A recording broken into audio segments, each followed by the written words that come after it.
Um, I'll just start real quick by saying that 15 years ago, I myself didn't know nothing about my heritage, didn't care about my heritage, didn't even also care about how they called my people, whether it's Latino or Hispanic. I could care less, or whether it was American. I could care less. By not caring, I didn't know that what you see behind me, what you see behind Olin and myself, this beautiful structure, sacred structure that our ancestors built, I never seen that as that being ours or being the descendant of the people who built these beautiful structures. It's because I didn't have an identity. I had no clue to an identity. And the sad part, I could care less. And what I can tell you is that everyone around me felt the same way. My mother, father, other family members, and the people I grew up with. We could care less about this. It was never in our discussions, never to be talked about. And at one point I got educated, little by little. I met Mexica movement and I was introduced to an abundance of information.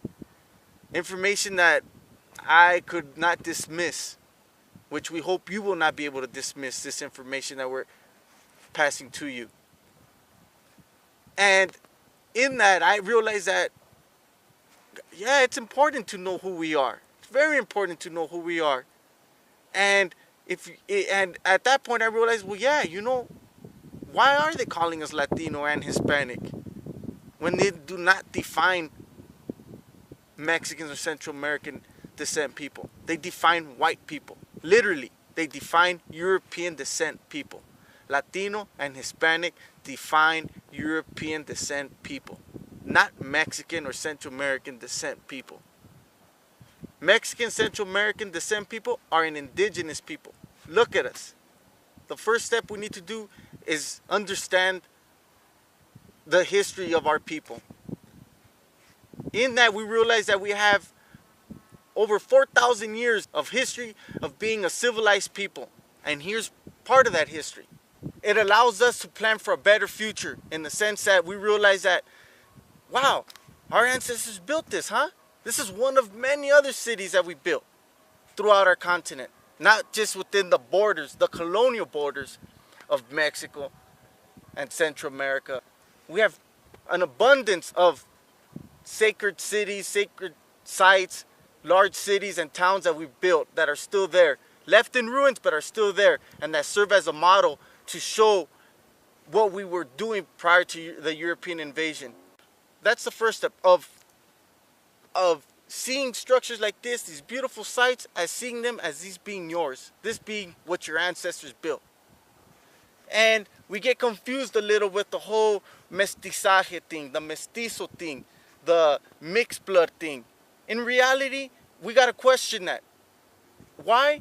Because we realize that in questioning that, in observing this mestizo identity, we have one culture dominating the other culture. And guess what culture is dominating what culture? It's the European dominating the indigenous culture. That is why we are told who we are. That is why we are told where it is we belong on our continent, where it is where we can or cannot go in our continent. Another example is, look at the languages we speak. 2 European languages, Spanish or English, languages that are not ours. So this mestizo concept needs to be put to the side. I mean, it's a term that's been proposed as an identity with a goal that takes the indigenous people away from their heritage and embraces a European heritage without knowing. That's the criminal part about all this. Without knowing, we don't know our history, and therefore we need to learn our history so we can make educated decisions. We need a plan for a future in which we define ourselves.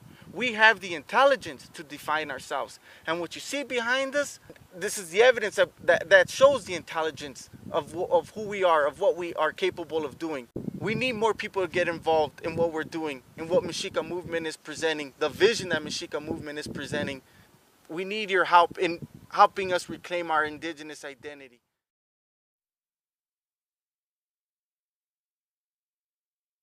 We're planting seeds through the internet, since that's kind of the new communication tool for the world. That's where this is being disseminated. So this is the classroom. This is the inspiration for you. This is the guidance for you. This is something that we hope will get you to see things that you were not able to see before. If it means you just concentrate on your family, that's a good start.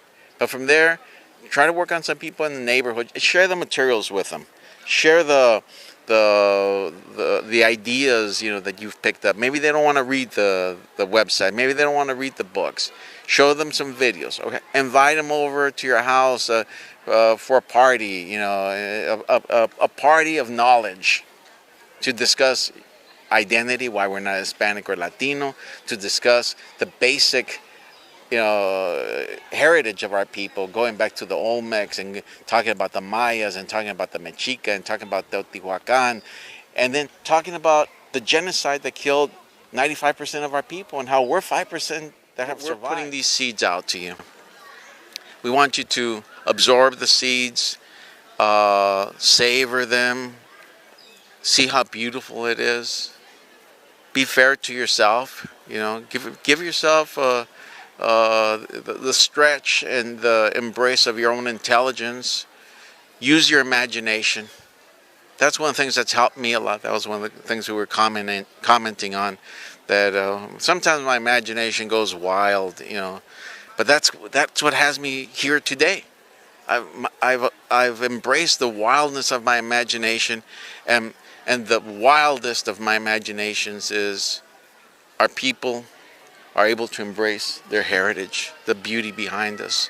And not just Palenque, obviously all of the other sacred sites. And it's not just about the sites.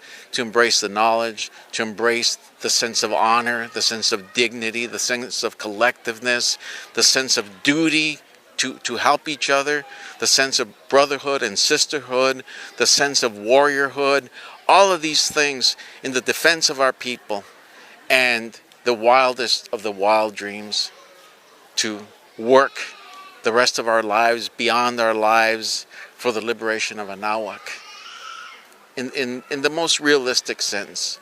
And read our materials on our website, and you'll see this is more revolutionary than anything you can think of. What we are planning is a sure way to liberate our people.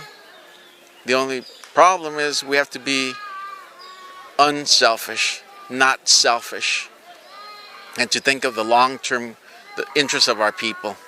And that's something beautiful.